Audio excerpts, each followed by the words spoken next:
Ազգային ժողովի հարգելի փոխխոսնակ, հարգելի պատգամավորներ, մեր երկրի անվտանգության, պաշտպանունակության ապահովումը եւ բանակի շարունակական զարգացումն այն ուղղություններն են, որոնց վրա կառավարությունը հետևողականորեն աշխատում է։ Պաշտպանության ոլորտում իրականացվող գործընթացներն ու ծրագրերը յուրաքանչյուրիս համար չափազանց կարևոր են, ուստի հարկ եմ համարում ազգային ժողովի բարձր ամբիոնից եւս մի անգամ խոսել կառավարության ծրագրից ու Հայաստանի Հանրապետության բանակի կերպափոխման հայեցակարգից բխող բարեփոխումների ընթացիկ արդյունքներից։ 2026 թվականին նախարարության համար նախատեսված 563.1 միլիարդ դրամ ֆինանսական միջոցներից ընթացիկ ծախսերը կազմում են 259.4 միլիարդ դրամ, այն է 46.1%, իսկ կապիտալ ծախսերը 303.7 միլիարդ դրամ, 53.9%։ Հարկ եմ համարում պաշտպանական ծախսերը ներկայացնել նաև տարիների որոշակի համեմատականով։ Համեմատության սկզբնական թիվը վերցրել եմ նախահեղափոխական 2017 թվականին ձևավորված 2018 թվականի բյուջեով նախատեսված թվերը։ 2018 թվականին պաշտպանական ծախսերը կազմել են 245 միլիարդ դրամ։ Արտարժույթով դա կազմում է 640 միլիոն դոլար։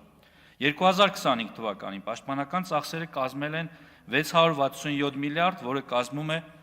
1 միլիարդ 741 միլիոն 604 հազար դոլար, այսինքն պաշտպանության ոլորտի ծախսերն ավելացել են 1.1 միլիարդ դոլարով։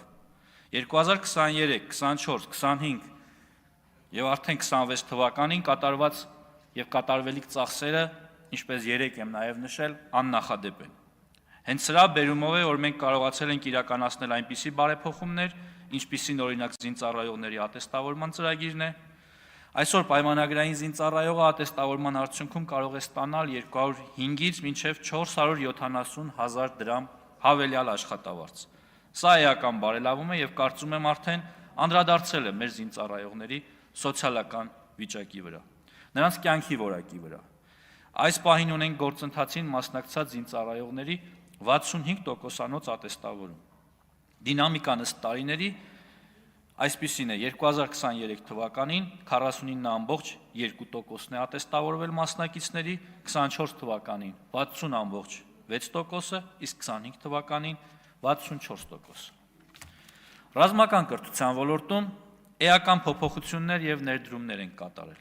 Հայաստանի Հանրապետության բանակի ամենաարժեքավոր կապիտալը նրա մարդկային ռեսուրսն է։ Ռազմական կրթօջախներում են ձևավորվում զինուժի պաշտպանունակության կարևորագույն բաղադրիչները, վաղվա բանակի դիմագիծը, նրա արհեստավարժությունը, բարոյական նկարագիրն ու արժեհամակարգը։ Ուզում եմ հիշեցնել, որ 26 թվականին ռազմաուսումնական հաստատությունն ավարտող երիտասարդը նշանակմանը զուգահեռ կարող է ստանալ նորակառույց բնակարան, որը կարող է տնօրինել սեփական հայեցողությամբ։ Իհարկե բացառություն է կազմում այստեղ վաճառքի իրավունքը։ Ուզում եմ խոսել ռազմական կրթօջախների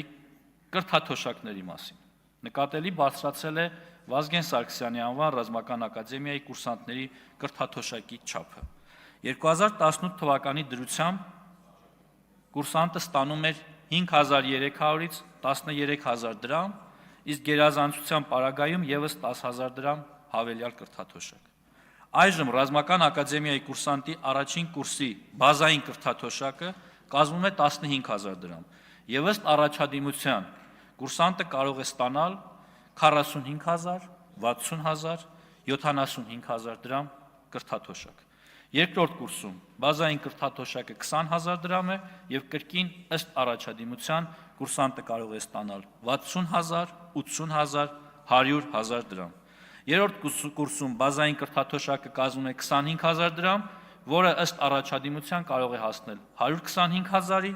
չորրորդ կուրսում 30000 դրամ, որը կարող է հասնել 150000 դրամի եւ հինգերորդ կուրսում 35000 դրամ բազային կրթաթոշակ եւ գերազանցության դեպքում 175000 դրամ։ Մոնթե Մելքոնյանի անվան ռազմական վարժարանում մինչև 2018 թվականը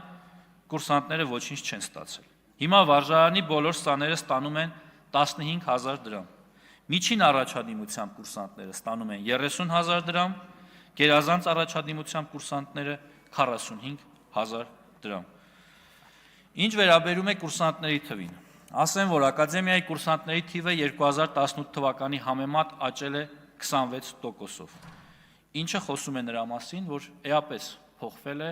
մեր հանրության վերաբերմունքը ռազմական կրթության նկատմամբ եւ երիտասարդների վերաբերմունքը այս մասնագիտության նկատմամբ։ Չեմ կարող չանդրադառնալ պաշտպան հայրենիաց ծրագրին, հիշեցնեմ, որ ծրագրով ժամկետային զինծառայողները դառնում են պայմանագրային եւ 5 տարով պայմանագիր են կնքում պաշտպանության նախարարության հետ։ Ավելին ասեմ, օրենսդրական մեկ այլ նախաձեռնություն ունենք, որի համաձայն պաշտպան հայրենիաց ծրագրի շահառուները կարող են պայմանագիրը դարձնել 7 եւ 10 տարով։ Ինչպես արդեն նշել եմ, միայն 2 տարվա ընթացքում ծրագրի շահառուների թիվը 4220 է, որը պարբերաբար աճում է։ Օրինական թափանցիկ պարզեցված համակարգով զորակոչը հասարակության մեջ բանակի նկատմամբ վստահության շեմը բարձրացնելու ամենահուսալի միջոցն է։ Արվում է առավելագույնը զորակոչի օրինականությունը երաշխավորելու համար, առաջին հերթին հենվելով իրավախախտումներն ու սողանցքները բացառող մեխանիզմների վրա։ Մեզ համար կարևոր նշանակություն ունեն 25-օրյա վարժական հավաքները։ Այս տարիների կարևոր ձեռքբերում եմ համարում տարածքային պաշտպանության զորքերի ձևավորումը ու վարժական հավաքների կանոնավոր ու պարբերական դառնալը։ Ես համոզմունք ունեմ, որ յուրաքանչյուր պետության պաշտպանունակության գրավականը եւ նաեւ աքիլեսյան գարշապարը պահեստազոր թիկունքային ապահովում բանակ գործունակ համակարգի գոյությունն ու բացակայությունն է։ Բանակում ընթացող շինարարական աշխատանքների շրջանակում հետևականորեն ընդլայնվում են զորանոցաշինության ծավալները, կատարելագործվում են կենցաղային պայմանները, շարունակվում է սննդի, հագուստի, հիգիենիկ պարագաների բարելավումը։ Մշտապես մեծացվում է ինժեներաշինարարական աշխատանքների ծավալը, շարունակվում է բանակային դիրքերի կահավորումը նոր եւ գերժամանակակից սարքավորումներով։ Այս ամենն ավելի անվտանգ է դարձնում դիրքապահ անձնակազմի ծառայությունը եւ բարձրացնում պետական սահմանի պաշտպանվածության մակարդակը։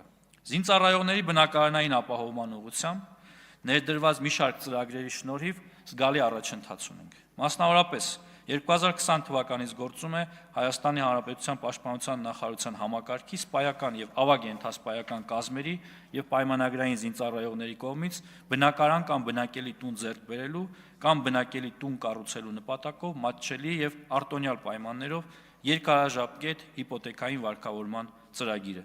Ծրագրի միջոցով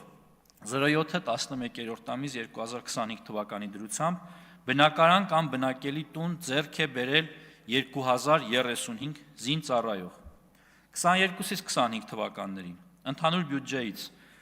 Հայաստանի Հանրապետության Պաշտպանության նախարարության համակարգի բնակարանային կարիք ունեցող զինծառայողների, զինվորական կենսաթոշակի իրավունք ձեռք բերած նախկին զինծառայողների, զոհված եւ զինվորական հաշմանդամության կենսաթոշակի իրավունք ունեցող նախկին զինծառայողների ընտանիքների բնակարանային ապահովման տողով բնակարան է հատկացվել 564 շահառուի։ Ընդհանուր առմամբ նշված ժամանակահատվածում բնակարան է ձեռք բերել 2600 շահառու։ Ռազմատեխնիկական կապերի ընդլայնումն ու սպառազինության դիվերսիֆիկացիան մեր անվտանգային ճարտարապետության գլխավոր ուղղություններից է։ Հենց այս տրամաբանությամբ շարունակում ենք զինված ուժերի սպառազինության արդիականացման ուղղված աշխատանքները, համագործակցությունը նոր գործընկերների հետ։ Մեր ուշադրության կենտրոնում է նաև տեղական ռազմաարդյունաբերությունը։ 2022 թվականին մենք ունեցել ենք մոտավորապես տեղական ռազմաարդյունաբերական ընկերությունների հետ 5.5 միլիարդ դրամի պայմանագիր։ Հետագայում եռամյա պայմանագրերի արդյունքում այդ թիվը այսօր դարձել է 171 միլիարդ ՀՀ դրամ։ Հայաստանն իր սպառազինությունն ու բանակը օգտագործելու է մեկ նպատակով՝ Հայաստանի Հանրապետության տարածքային ամբողջականությունն ու ինքնիշխանությունը պաշտպանելու համար։ Հարգելի գործընկերներ, բանակի խելամիտ համալրումը մեր ռազմավարական առաջնահերթություններից է։ Գործող բազմաթիվ այլ ծրագրերին ու միջոցառումներին մենք հավելել ենք նյութական խթանների ներդրումը, պատվովճարների եւ առանձնաշնորհումների տեսքով։ Ռազմական բուհերի շրջանավարտներին բնակարան հատկացնելու որոշումը, ատեստավորման գործընթացի ներդրումը, պաշտպան հայրենիաց ծրագիրը, կանանց 6-ամսյա կամավոր ժամկետային ծառայության համակարգը, օրենսդրական նախաձեռնությունը, ըստ որի պահեստազորում հաշվառված սպաները կարող են վերադառնալ բանակ, շարունակել ծառայությունը սահմանված զորամասերում, միևնույն ժամանակ պահպանելով զինվորական թոշակը, այս ամենը հայրենիքի պաշտպանության, գաղափարի ամրապնդման եւ զինծառայողի աշխատանքը կարեւորելու նոր ձևաչափեր են, ինչը արագ եւ հեռանկարային արդյունքներ է ենթադրում։ Շնորհակալ եմ։ Շնորհակալ եմ, պարոն նախարար։ Հարգելի գործընկերներ, ընդմիջումից հետո կսկսենք Արմեն Ուրիկ Յուրեղյանի ելույթով, հաշվի առնելով, որ պատգամավորը